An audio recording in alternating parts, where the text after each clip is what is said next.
Olá, tudo bem? A paz seja contigo. Mais uma vez nós estamos aqui para gravar um resumo da mensagem daquilo que foi pregado, né, do domingo de manhã. Dessa vez nós falamos um pouco a respeito de comunhão, falamos um pouco a respeito de relacionamentos, baseado no texto de 2 Timóteo, capítulo 2, versos 1 e 2. E nós vamos dar uma lida agora, né, para que a palavra possa penetrar o seu coração, para que você que viu a mensagem possa relembrar de alguns conceitos e para aqueles que porventura não tenham visto, possam estar aprendendo, né? Tirando algum aprendizado daquilo que o Senhor está falando conosco e nos direcionando dentro daquilo que Ele deseja para nós e para a nossa igreja. Bom, 2 Timóteo, capítulo 2, versos 1 e 2 vai dizer o seguinte: Tu, pois, filho meu, fortifica-te na graça que está em Cristo Jesus, e o que da minha parte ouviste, através de muitas testemunhas, isso mesmo transmite a homens fiéis e também idôneos para instruir aos outros. Glória a Deus, né? Bom, primeiramente a gente fala um pouquinho, né, a respeito da própria relação entre Paulo e Timóteo.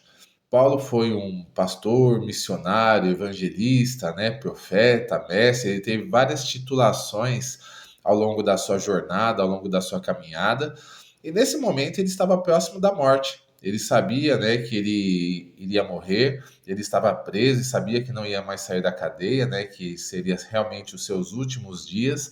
Tanto é que mais para frente na carta ele fala, né, que combateu o bom combate, completou a carreira e guardou a fé. Então ele estava ali no final e estava plenamente em paz com isso, né? Tinha cumprido o propósito que Deus tinha para ele ao longo da sua jornada cristã.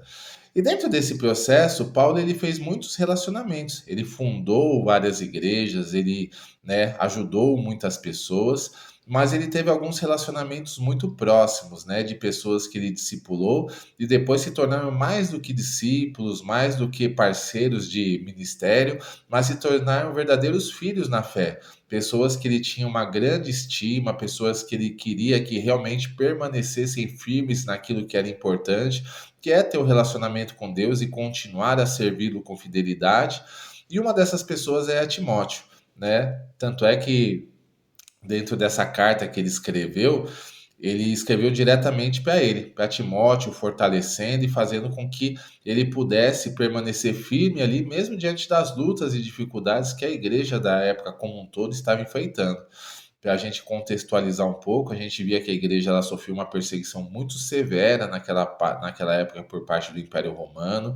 Vários líderes, né, da igreja tinham sido presos, estavam sendo mortos, inclusive Paulo era um deles, né, que estava ali no corredor da morte, se podemos dizer assim. Mas Paulo ele teve uma preocupação de estar escrevendo uma carta pastoral para Timóteo que estava meio cambaleando na fé. Estava ali passando por algumas dificuldades, tanto é que no início da carta ele fala que Deus não nos deu espírito de covardia, mas de poder, de amor, de moderação. Ele convida Timóteo para estar participando dos seus sofrimentos, a perseverar mesmo diante das dificuldades, lutas e perseguições que a igreja estava passando, porque assim Deus ia fortalecê-lo, ia ajudá-lo dentro dessas dificuldades a ele ser vencedor e também estar ajudando outras pessoas que estavam debaixo da sua responsabilidade.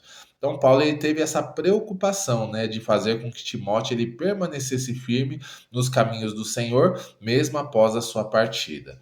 E dentro desse processo a gente vê lá, né, ele fala: "Tu, pois, filho meu". Ou seja, como eu estava falando anteriormente, eles tinham como se fosse um relacionamento de pai e filho no nível espiritual, mas é um relacionamento muito próximo, né? Eles passaram por muitas coisas juntos, fundaram igreja juntos. Paulo confiava plenamente em Timóteo e essa confiança era recíproca, né? E havia essa mutualidade de trocas, eles realmente eram uns pelos outros. E dentro desse processo, a gente aprende que na igreja, a igreja ela deve ser assim, né? Ela deve ter essa mutualidade, deve ter esse tipo de relacionamento, deve ter esse tipo de comunhão para que nós verdadeiramente possamos viver a plenitude do evangelho.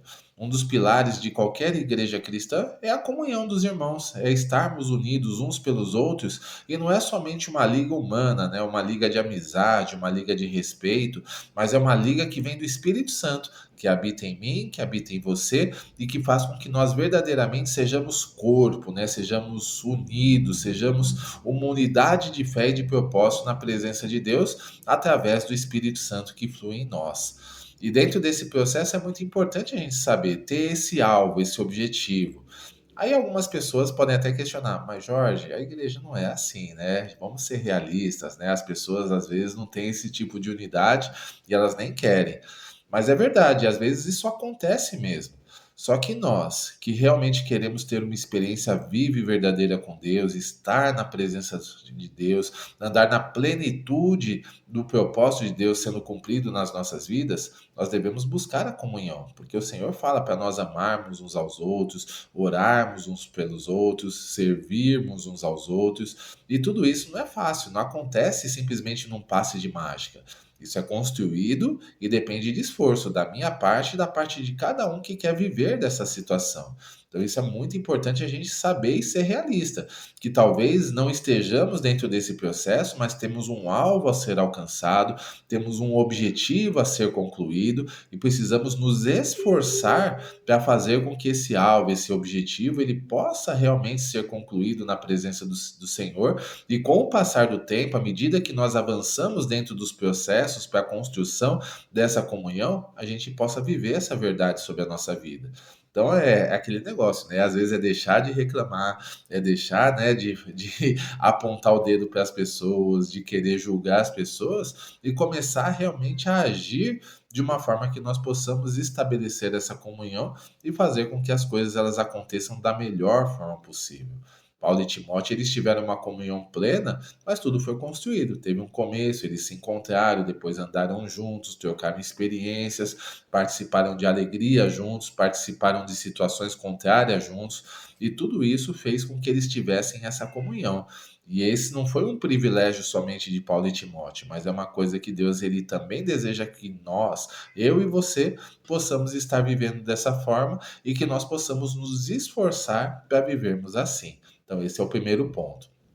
Na sequência, tem um outro ponto muito importante, né? Ainda dentro do verso 1, ele fala: fortifica-te na graça que há em Cristo Jesus. Uma coisa importante dentro da construção da comunhão, dentro da construção dos relacionamentos, como eu disse agora há pouco, né? Não é somente uma coisa natural, não é somente pela força de vontade, pelo nosso desejo, pelo nosso esforço somente. Isso faz parte, mas nós precisamos da capacitação do Espírito Santo. Quando nós aceitamos a Jesus como Senhor e Salvador, nós vivemos a experiência do novo nascimento, coisa que nós temos falado, né, vez após vez. E dentro dessa experiência de novo nascimento, nós temos uma transformação, temos uma renovação nas nossas vidas, e a partir desse momento também, nós temos uma nova história, um novo propósito para ser vivido juntamente com Deus. E tem coisas que Deus ele nos pede, tem coisas que Deus nos direciona a fazer, que nós talvez não tenhamos condições, humanamente falando, pelas nossas próprias forças naturais, de satisfazer a vontade de Deus. Então nós precisamos de uma força e do poder do alto, da força e poder do Espírito Santo que habita em nós, nos capacitando, nos habilitando a vivermos as bênçãos e as promessas do Senhor.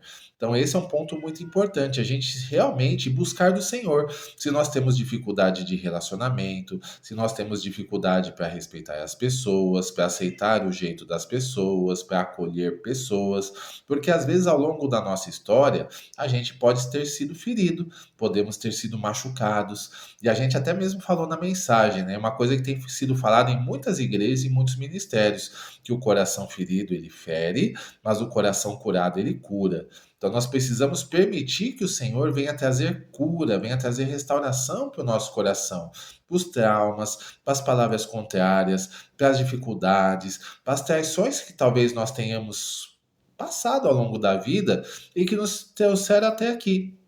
De forma que a gente tenha dificuldade de se relacionar com outras pessoas. Mas à medida que o Senhor vai curando, vai restaurando a nossa vida, vai colocando pessoas para estar nos ajudando, estendendo a mão, somando forças, dividindo fardos, para nos fazer caminhar, nós avançamos dentro dos processos.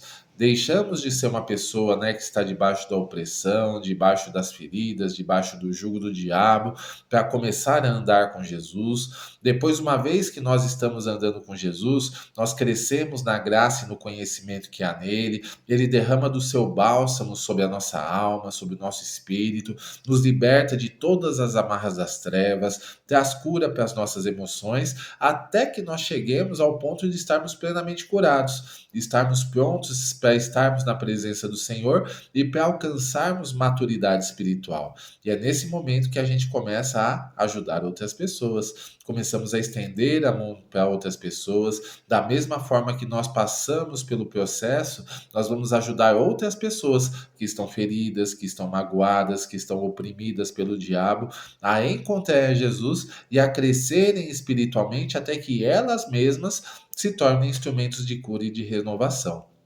Então, esse é um ponto importante. E para isso, nós precisamos da graça do Senhor, precisamos do poder do Senhor, da transformação do Senhor, da vivência na presença dEle, para que essa vivência se torne viva e real na nossa vida e nós possamos falar com autoridade para trazermos outras pessoas para a presença do Senhor e ajudá-las a ser curadas e restauradas.